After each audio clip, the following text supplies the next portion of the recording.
sama gars yi tey ñu ngi ci visitu ministre délégué chargé des relations internationaux de la France moo ñëw tey fii biir piscine olympique ma ànd seeg waa ambassade France pour ñu ñëw visiter lieu bi xool état bi xool est-ce que nañ ko mën a utiliser fii ak 2026 nañ dem découvrir ko ensemble.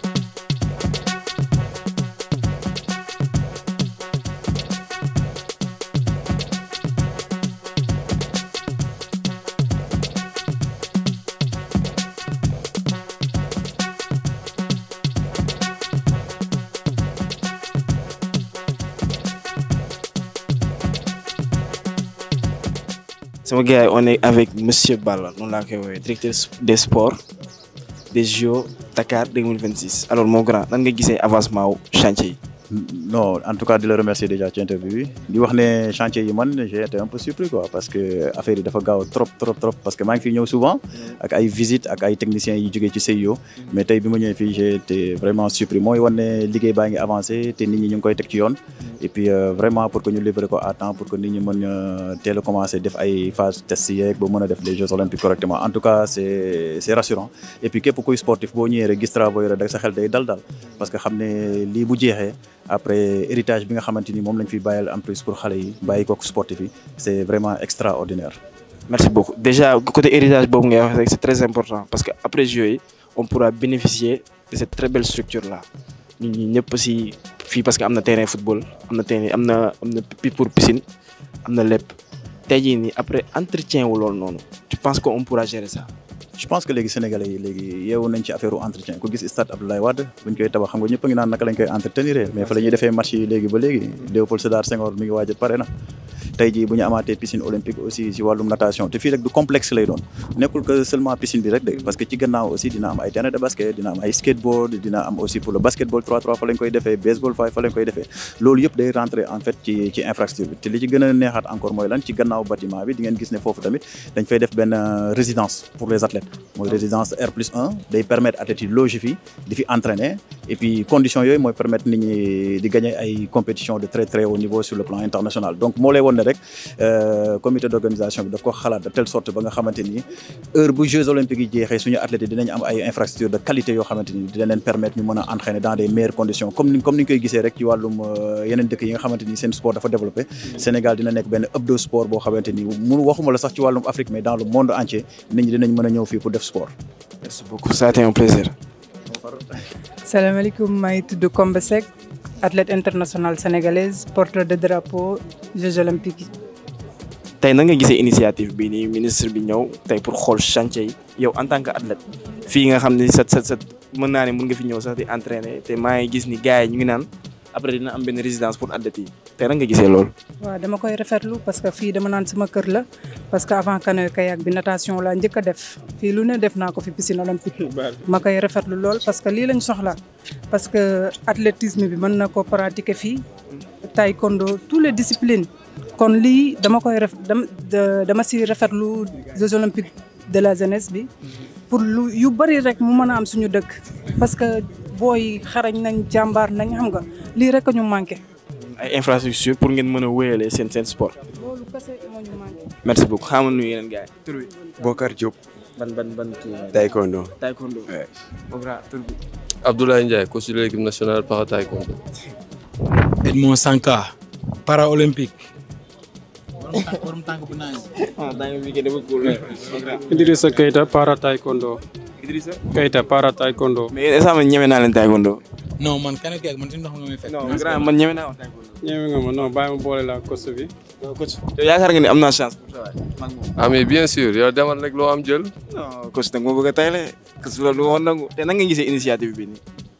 ah bon initiative bu baax la de lii moom sportif yi dañ koy bëgg waaw ñu ngi koy rafetlu bu baax. le fait que ñu impliqué athlètes yi tey si visite bi pour ñu ñëw mën a xool chantier yi parce que fii seen terrain la.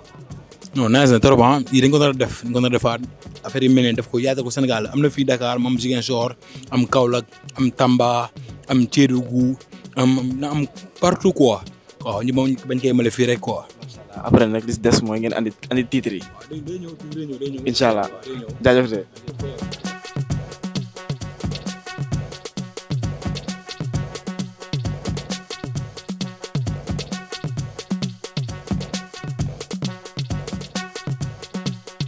Alors, monsieur le ministre, ravi de vous avoir parmi nous aujourd'hui.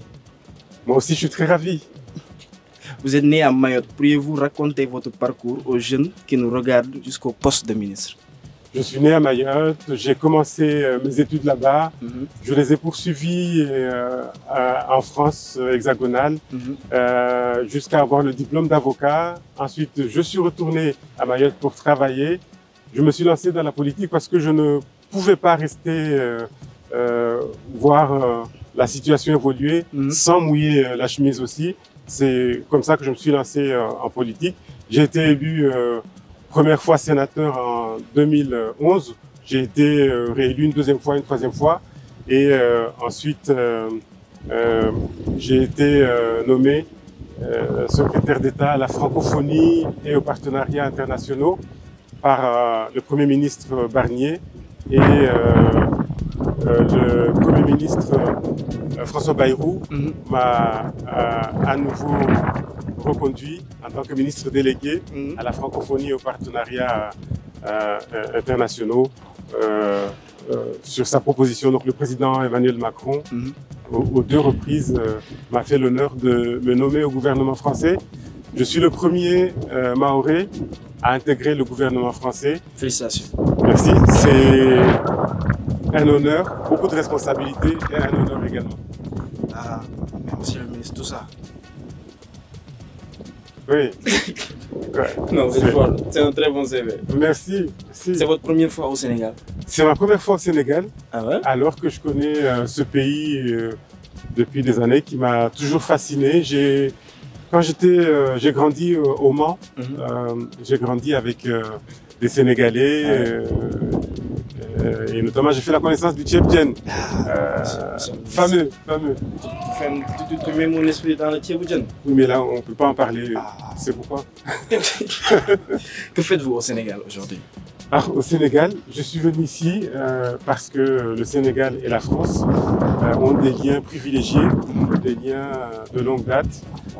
Et je suis venu voir ce qui fera l'avenir. Les jeunes, la formation, la tech.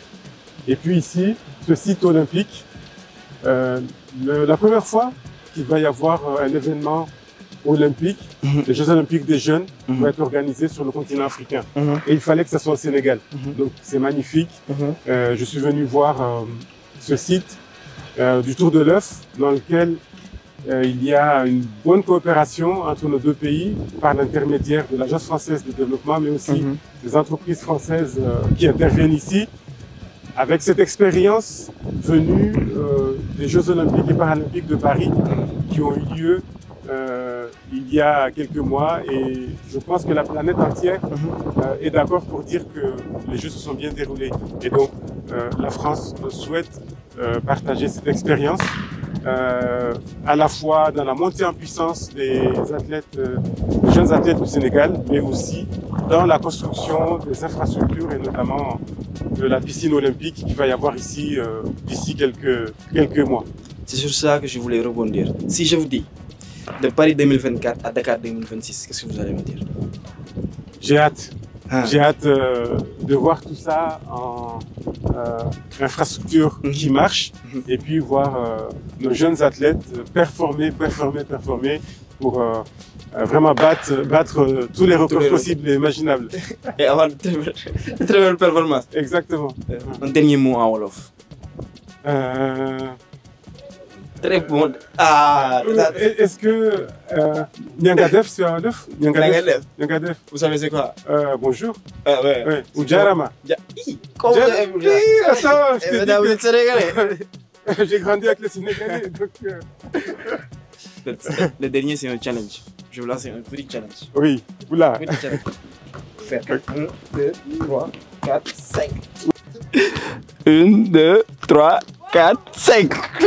7. Ça a été un plaisir, monsieur le ministre. C'était un plaisir aussi. Merci beaucoup.